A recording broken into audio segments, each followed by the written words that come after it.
ভাইরে, বিগত 6 মাস ধরে আমরা দুই ভাই যে পরিমাণ পরিশ্রম করছি, কষ্ট করছি, আল্লাহ কিন্তু আমাকে খুব ভালোই প্রতিদান দিচ্ছে। হ ভাই, আল্লাহ যা দিছে আলহামদুলিল্লাহ। শরীফ, তুই জানোস আল্লাহ কি লেগে আমাকে এত বরকত দিতেছে? খেললেগা ভাই? এই যে তুই আর আমি দুই ভাই মিল্লা ব্যবসাটারে যে বড় করার চেষ্টা করতেছি, আমাকে দুই ভাইয়ের মধ্যে যে একতা আছে, এই একতার কারণেই আজকে আমরা এই ব্যবসা করতে গিয়া সফল।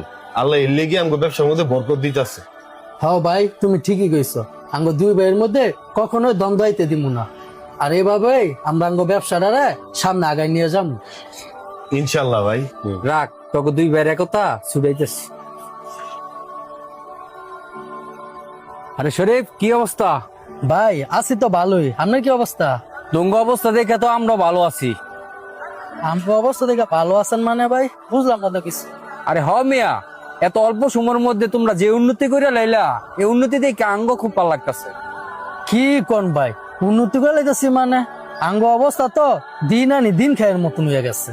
আরে হ মিয়া, তোমার বাইরে তো দেখলাম জায়গা কিনলো, দোকান কিনলো, এইসব কি উন্নতি না মিয়া? এইসব উন্নতি দেখলে তো আঙ্গ কাছে ভালো লাগে। জায়গা কিনলো আবার দোকানও কিনলো মানে? কি কম মিয়া, তুমি কিছু জানো না? আহা, আর জানবই কেমনে? তোমার ভাই তো এইসব কথা বলতে মানা করছে, যাতে এইসব কথা তোমার কানে না যায়। কি কোন ভাই, এসব কথা আমার ভাই আমার কইবো না? আর মেয়ে কইব কেমনে? যখন নিজের স্বার্থের উপরে পড়ে, তখন আপন ভাইও পর হয়ে যায়। ঠিক আছে, আজকে হ্যাঁ বাড়ির মধ্যে আয়ুক। আর মিয়া, আজকের মধ্যে তোমার ভাইয়ের লগে এইসব বিষয়ে খোলাখুলি কথাবার্তা কও। আচ্ছা থাকো। একটা গিট্টু লাগাই দিলাম। কি রে, তুই এনো কি করস? তোর না গেলাম দুপুর বেলা দোকানে যাইতে, আমি একটু ঢাকা গেলাম হইলে। ভাই মন মেজাজ ভালো না, এর লেগে যাই নাই। মন মেজাজ বালা না মানে? তোর আবার কি এলো? এই ধর চাবিটা ধর, তুই গিয়া দোকানটা গিয়া খোল, আমি খাইয়ে আইতাছি। না ভাই, আমি আর দোকান টোকান খুলতাম না, আর দোকানে আমি যাই যেতাম না। তোমার লগে আজকে পর থেকে আমি আর ব্যবসা করতে পারবো না। কি কস ব্যবসা করতি না মানে? কিসে ভাই আমার কত? ভাই তোমার আর আমি কি কমু? তুমি তো সবই জানো তুমি কি করছো। দুই ভাই এক লগে ব্যবসা করে উন্নতি করলাম, তুমি আমার আগে চলে যায় জমি কিনো, দোকান কিনো, এসব আমি কিছুই জানি না। আমার এসব কথা শুনতে আরেকজনের কাছে, এমনকি তুমি নাকি ওরা নাও করে দিছো, যাতে এসব কথা আমার কানে নাই।